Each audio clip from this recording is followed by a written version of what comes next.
السلام علیکم ورحمۃ اللہ وبرکاتہ۔ جس ساتھی نے طلاق سے متعلق سوال کیا ہے کہ طلاق کے اجمالی اقسام بیان فرمائے اور اس کا معنی بیان فرمائے، تو طلاق کا لغوی معنی ہے چھوڑنا، اور اصطلاح میں طلاق کی تعریف یہ ہے کہ الفاظ طلاق میں سے کوئی لفظ استعمال کر کے نکاح کی قید کو رفع کرنا۔ اس کے بعد جو دوسری بحث ہے وہ ہے اقسام طلاق۔ طلاق کی چند اقسام ہیں۔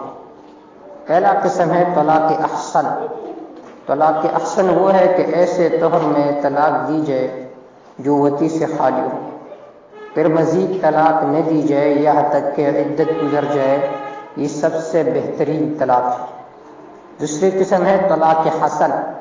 طلاق حسن وہ ہے کہ ایسے طہر میں طلاق دی جائے جو وطی سے خالی ہو، پھر دوسرے اور تیسرے طہر میں بھی اس طرح طلاق دی جائے۔ تیسری قسم ہے طلاق بدعی۔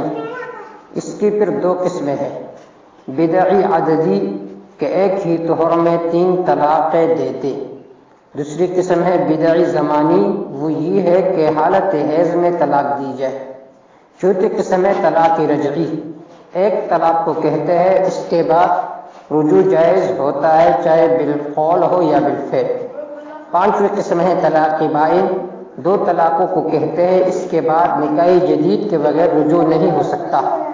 چھٹی قسم ہے طلاق مغلظہ، 3 طلاقوں کو کہتے ہیں، اس کے بعد زوج کے لیے حلت بغیر حلالہ کے ثابت نہیں ہوتی، لیکن حلالہ شرعی طریقے سے ہو۔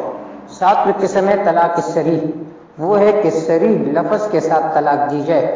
8ویں قسم ہے طلاق کنائی، وہ ہے کہ کنایہ کے لفظ کے ساتھ طلاق دی جائے۔ والسلام واللہ اعلم بالصواب۔